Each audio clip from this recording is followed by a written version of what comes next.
Hello and welcome to Kain and Company. I'm David Kain, and today I'm really excited to be joined by Matthew Belk, who is the CEO of a company called Better Car People. And Matthew, you also do a lot of other things. In fact, your Twitter handle, what's your Twitter handle? Chief of Ideas. Chief of Ideas. Well, is that for the whole world, the universe? It is begrudgingly I took the moniker. We wanted to. I don't have any limit of ideas, maybe I need some people underneath me to pull them off, but and we wanted to start a YouTube channel with some no-nonsense advice for car dealers. Good. Yeah, being an entrepreneur in the 21st century, that's what we're doing with it. Awesome. Yeah. Well, good. Well, so tell us about Better Car People. I know you've evolved over time, so. Sure. Yeah, we started off in 2010. We are a North Carolina-based company, and we answer email leads for car dealers at uncomfortable hours. And for some dealers, it's 24 hours a day. Well, I was just thinking that. It is. So we have both a sales and service product. Overnight BDC is for sales. We answer over 500,000 leads a month. Again, 24 hours a day in less than 10 minutes. And we do that with technology and real people. And then we also have a service product, Better Appointments. Currently, most of that is with GM with OnStar leads, and we've set over 200,000 appointments for OnStar leads. Wow. So it's crazy.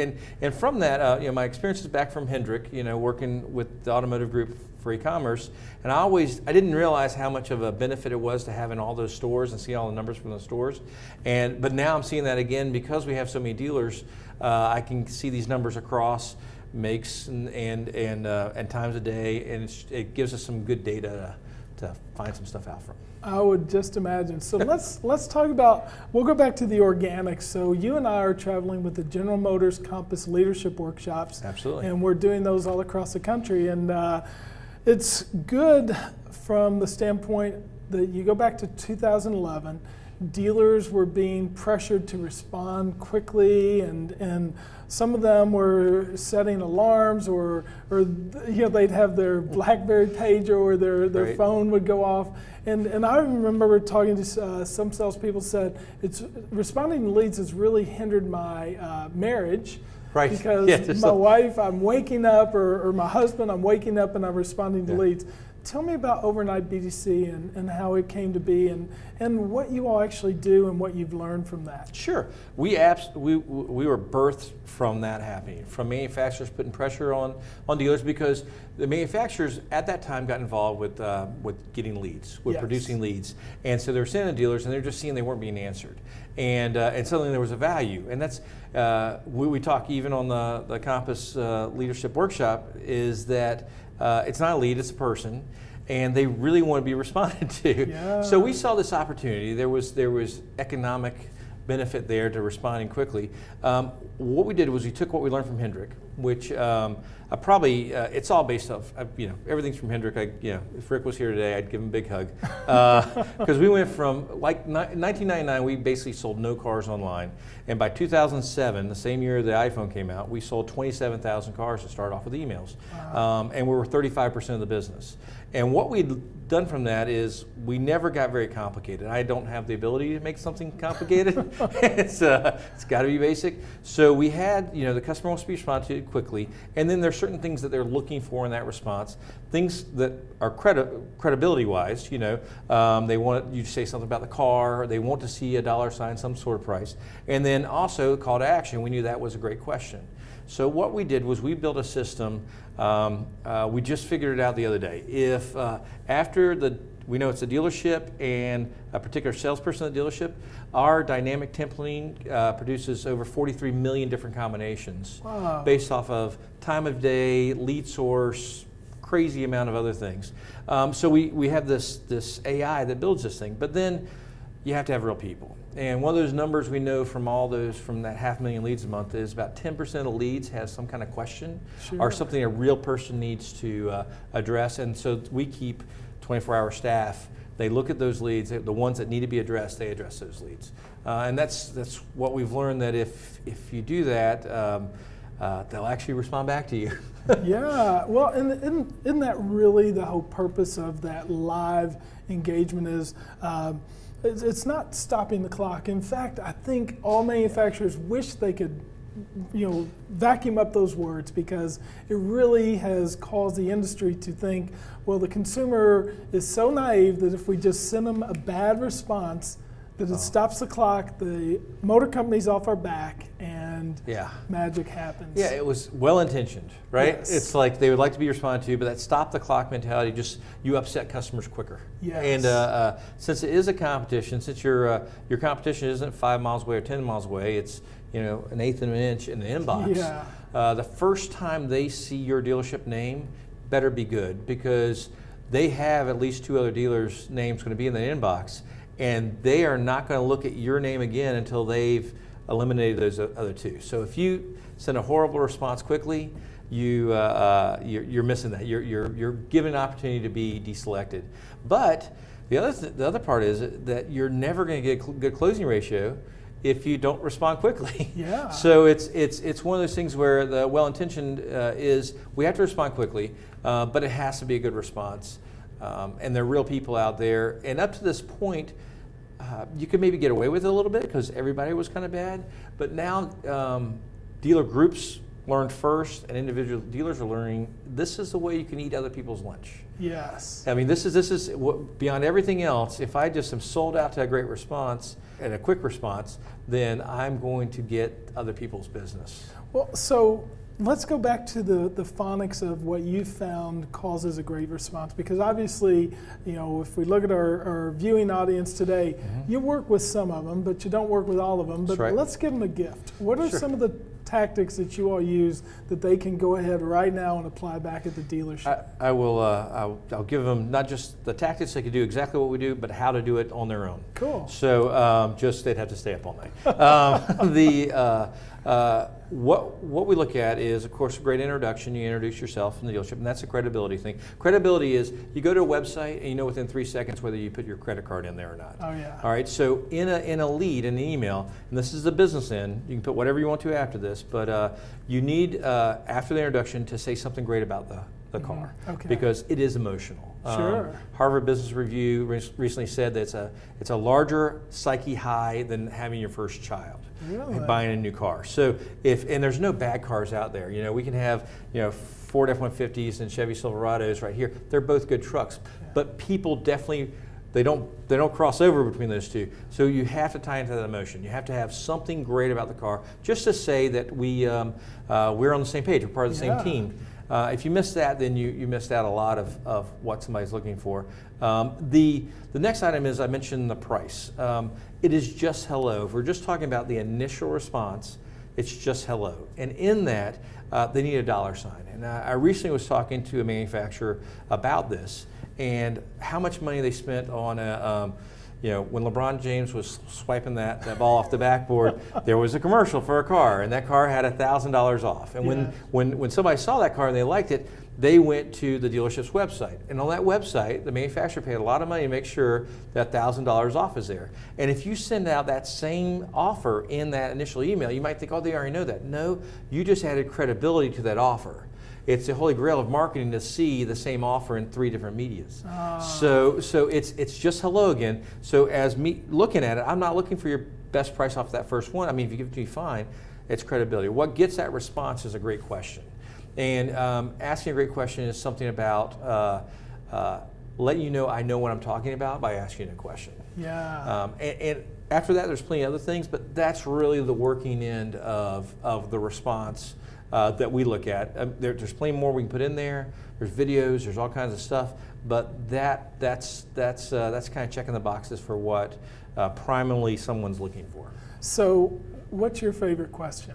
Which one do you kind of, if you were to sit down with the panel and start responding, what question would you ask? Well, my favorite one that I get in trouble for, because I was told by the legal counsel from this manufacturer that free is not free even when it says it's free. But my great one is GM has a little advantage with OnStar. So a question you can ask on any GM car is, would you be interested in free navigation? because they do. They have every one of their cars has OnStar, and for at least 3 to 6 months they have the button for turn-by-turn navigation. And again, it's just hello. And I've had some dealers turn this question off because they call up and they say, well, what they're thinking the screen, and I'm like, yeah, but they called up, and I like an evocative. When the RAV4 came out, I was in California with some stores, and would you like to know how the RAV4 keeps you from breaking the law? That was a good question because it has just hands-free, has Bluetooth. In California, they're very big on that. What a great idea. So it's just those type of questions that show, okay, you know something I don't know. Let me get back with you. So that evocative question works really well. Well, so fixed ops, we read articles. I see a lot of financial statements. Dealers are highly dependent on it, but it seems as though the e-commerce part of it is really not developed. You guys, with your better appointments process, work really on the cutting edge, or let's say leading edge of that. Describe a little bit about what you've learned there. Sure, absolutely. I say that service departments are uniquely unqualified to answer emails, and it's not because they're not smart. They're actually very, very smart. They're busy. If there's a bay open, if there's not a car in every bay, you've got a twitch if you're a service manager. So you already have this filled in. So to answer these internet leads that are coming in, that usually means more people. And they're not comfortable with that. They've got the system set up. But what we found out was, regardless of what your store setup is, there's a changing customer expectation. They've been to an Apple store, and they went to their service department, which is called Genius Bar, and you can't go up there. You have to set an appointment, even in the store. They've also, you've experienced things. I mean, Amazon has changed everybody the way buy everything.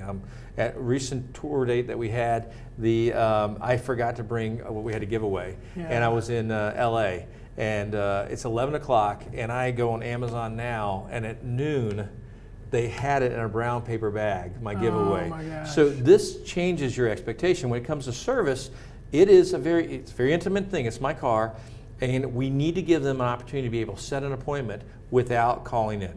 Not to mention, if the more appointments we can set online, the less the phone is ringing, which is a problem already. But we know that they need an opportunity to set an appointment. So either it can be through your website, but if it's some kind of maintenance that coming up, or if it's like OnStar where there are these leads that come in, the car sends the leads, that email needs to give them, please call us, that's fine, but give us an opportunity to set an appointment on your own. And that's what we did with Better Appointments. We made it when we ask a simple question. It is, do you need an oil change? Or do you already have one, or you're not interested? And about 20% of the time they say they already had one or not interested, and we survey them. And we found out, which is something that's never happened before. You send out an email, the people have already, we take off the list or we go after a different way. Mm-hmm. And then the other ones, we've learned other things that once they're into that, setting the appointment themselves, they do other things. You can ask them other questions, they're into it, they go through, and it's a lot of satisfaction for them. Awesome. Well, we talk about Amazon, and you being at the Twitter handle Chief of Ideas. Right. I want to talk about the idea that I had that mimics Amazon. We've got the better lead response, which is what you do with overnight BDC. Right. You've got better appointments for the fixed operations. Right. Now, Amazon is piloting the drones. We could have better deliveries. Yes. You could get a fleet of drones to allow dealers to deliver, because we're all the time talking about take the car to their house. Yep. Let's bring it in. Forget the traffic. And we've seen the rollbacks, but that's so yesterday. But the fleet of better car people, drones bringing the vehicle. Oh my gosh, would that be awesome? Well, it's funny you say that, but Uber is one of the highest market cap companies out there right now, and part of that is that transparency, right? So maybe we don't end up with drones, but we can let them know where their car is, where the car they're interested is exactly. Tie into that love affair we have with our cell phone. Yeah. Because that's that transparency that they see. And we talk about that in service because, you know, when you come into service, your car, your baby, you know, goes behind a wall. It's kind of like if you wouldn't bring your, you know, 8-year-old son into the doctor and the doctor says, you know, I'll be back in 3 hours. Let me take him in here. We're going to run some tests. You know, you want to know what's going on. So maybe not quite drones yet, but definitely a lot more of letting the customer know what's going on from their cell phone without picking up the phone. I learn a lot from my kids. As you know, we have 8 kids. Yeah, we collect them, and I've watched them consume the internet. And now all 8 are buyers. When we started off this the Compass Leadership Workshop, since then we bought 4 cars. The family has. Wow. And so I've watched them and the things that we're talking about, they're experiencing. And by and far, we're not providing the experience that they're looking for. And they're definitely that cutting edge, that you know, this is their first time through buying new cars, with 3 new and 1 used. And it is, they just expect it to work like their iPhones. Of course. They do. They don't understand why it doesn't just work like that. And then they go into the rest of this, and it's we could keep missing the mark because, you know, if everybody is awful, then maybe that's fine. But if you get this right, I think it's better than any other time that you're going to be able to capture market share. Not just by paying for it, right? Not by doing, you know, blocking out radio or buying all the TV. I think you can customer service. We've always said it. But right now, you give a great thing, and they may leave you once they experience it that other way again, they'll be back. There's no question. Yeah. Well, Matthew, it's been a delight. Thank you so much for joining me, and thanks all of you for joining us today, and I hope to see you next time here on Kain & Company.